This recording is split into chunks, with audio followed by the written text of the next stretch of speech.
be. Yeah, I think Brad Stevens, though, he can tweak the system enough for. I mean, we've seen him do that before, right? But I think where you get the extra points is continuing to see Tatum attack the rim, get to the free throw line. I mean, they should not do that at all to start this game. That's how Durant became such a big scorer. I mean, obviously he progressed into a superstar, but before making that gigantic leap, or the last leap he made in his career, it was getting to the free throw line. And I think Tatum's going to make that leap. I think that's realistic this year because he has to. There's no Kemba Walker. Jaylen Brown's going to have to figure things out. I think he will, but I don't know exactly to what extent. I don't know if the Celtics can get to the NBA Finals or Eastern Conference Finals for that matter with Jaylen as your bona fide number 2, but then there's a big question mark looming over Kemba Walker. So I think that's why John's talking about Tatum taking that leap, and the Celtics need him to because, one, he has the resources to. It's not like there's someone out there grabbing his shots. I mean, the shots are there for him to take. It's really up to him and Brad Stevens to sort of figure this thing out, or Tatum can be aggressive enough to take over when he feels like it. I think he did try to do that at some points throughout this game, but he's just figuring it out. And I do think that that's possible. He could be a top 5 guy. He could make another stride. Bobby, if we asked you this question a year ago, I don't think you would have called this crazy because you didn't see what he did before the All-Star break last season. I always saw secondary passing for him. I never saw primary passing. I never thought he would be in the top 10 conversation at the end of last season, but that's what happened. People had that conversation during the offseason, but it was brought up before the year finished because that was the leap he made. So I think there's another leap there. I just think the whole Jaylen thing is a big part of this whole equation. Where does Jaylen fit? Is Jaylen going to take that mantle? Because he has to. I think if he doesn't, I think Marcus Smart will do it for him. I think he's that kind of guy. He's that kind of competitor, and it's not more of an ego thing. It's more of a, hey, if you're not going to do it, I will. I'm not afraid to. Not to change the subject, but John, I just saw in the comments somebody said you guys never criticized Danny Ainge. This roster. Can you imagine saying that? I mean, welcome to the first show, I guess. No, that was changing the subject. Wow. I guess you've never watched an episode of this if you say that we've never criticized Danny Ainge. I mean, we spent the last month and a half. Please refer to the 2 weeks after Gordon Hayward left. I believe we had about 3 shows fighting furiously about Danny Ainge. Now, it's true. Bobby's never criticized Danny Ainge. That's actually true. But people on this show have. Now, it's too early to criticize yet fully about this roster because we haven't actually had a regular season game yet.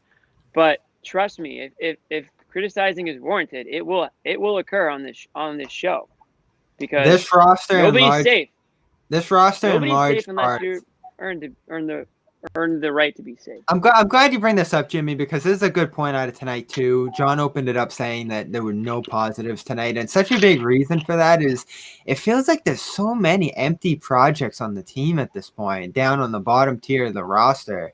Like you talk about Semi Ojeleye and Carson Edwards and all those missed picks. 4A players. What worried about? This roster is an amalgamation of missed picks that have just piled up and piled up and piled up. Wow. Bobby said it. That word. I thought Neesmith's going to save the day, Bobby. I thought Neesmith was the 3-and-D. Now those are the last guys you should be looking at and criticizing on that. Like tonight, 2 weeks into their NBA career. Trust me, I'm just looking at what that end of the bench looked like last year. I was thinking about that, and I was thinking about Pritchard and Neesmith. No, and like they've shown some signs. Like what I thought. If we're being serious about the assessment so far against a Philadelphia and against a Brooklyn, who I think you're going to look back on when the season ends and say that was one of the best teams in the league, they're getting some sturdy competition out of the gate right now. And you go against the Philadelphia and get pretty good performances from those 2 rookies. I think you come out of the preseason feeling all right about them. Yeah, but Bobby, they're waiting for when the season starts, man. That's the thing. Like, if you're the Celtics, you're thinking about it like, man, the Bucks, the Nets, the Nets again. Fair point. These Eastern Conference teams have caught up, so it's going to be tough. That record it's not going to look great. I don't know if it's 500, mid-January. I don't know. That schedule out of the gate is ferocious this year, and these recent seasons have been dictated by the starts. I saw Ryan Bernardoni tweet about that after the game tonight. They're starting off against the Bucks, Nets, Pacers twice, Grizzlies, Pistons twice, Raptors, Wizards. What's that, 2-7 at the gate? I mean, come on, listen, I'm not just trying to be funny. I'm serious. Like, that's a tough schedule. And not to mention, in February, the West Coast trip. Have you seen that trip? How many cities are going to cover in a 2-week span? Is Kemba Walker going to be on that trip? And what kind of condition he's going to be? Because this is early February we're talking about, where we're realistically, or at least the Celtics are praying, February will be the actual, we'll see him in uniform as opposed to another update next month. Well, what I say, and I said this for a few weeks now, is get prepared for those struggles and don't overreact to them, and just wait for this roster to get healthy. It's tough to overcome a brutal start, which is in the cards, I guess, seeing how they've looked these first 2 days. But if they get by, if they're 500, if they just scrap away at this and just manage, there's light at the end of the tunnel there in Kemba and Tristan Thompson, who, again, substantial part of this team for me. He's going to start eventually, I think. He's going to really change the dynamic of that center position. And who knows? Maybe Romeo Langford charges out of that surgery. Oh, man, no, stop it. We're not talking sideshow yet. No, that's the saddest thing. The wing depth here is so bad. So Hollinger ripped the go ahead, Jimmy. I want to finish one thing on the schedule because I hate looking too far ahead in the schedules. But one thing we haven't even mentioned, correct me if I'm wrong, but they're pretty much every other day, right, for games? Yeah. But when is their practice time? So the first half of the season, it's more like 2-game series, like baseball style, where they stay in the same city and play a team twice. There's a lot of those in the first half, and the second half is more traveling, where the cities are closer to each other, but it's like 2 games in 5 days, or 2 and 4, and then they travel. It gets so the whole first half of the season is you're going pretty much every other day, maybe a back-to-back mixed in there. It looked like a few times. Like, 2 and 3. Yeah. You don't have 2-3 days off in a row where you can like work on things and like get your guys back on the same page. Like, it's kind of just like shotgun start here and like hold your breath and hope that these pieces kind of fall into place. And it just doesn't know.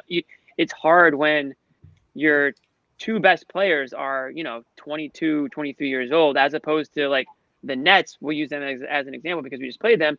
Their 2 best players are long-term vets, all-star, perennial all-stars, Hall of Fame players. So it's like I think it's a lot easier for guys to sort of fall in line behind those 2 types of players, and you've got another veteran like DeAndre Jordan. These guys know what it takes to win, and I think guys can sort of fall in line behind them. Whereas like on the Celtics, you've got Kemba Walker kind of watching from the sidelines. You lost Gordon Hayward. You're kind of leaning on Marcus Smart and kind of some of the young guys to lead the way here. And I don't know if that's another uphill battle for this team. The ramp up's going to be substantial, and Stevens has said it. He's kind of he has mellowed those expectations for the first 2 months. So if you listen to the coach, they're not quite ready to go. Let him in. This is the kind of result you end up with here when you're, not quite approaching that full scale mark. So I'd be interested. I'm actually probably going to ask Brad next time on a presser, like, when do you expect to hit full speed? Is it a month? Is it a month and a half? Is it 2 months? Because they are so early in this process. Like tonight looked like they just stepped on the court and it was day 1 of training camp and they rolled the balls out there and did the best they could. That was the kind of game they had tonight. Yeah. And, when you're injured as they are, when you're as young as they are, what do? Do you look toward Danny Ainge? Do you look toward the training staff? It's just they're in a bad spot right now, roster-wise. And it's a lot of the stuff we talked about over the offseason.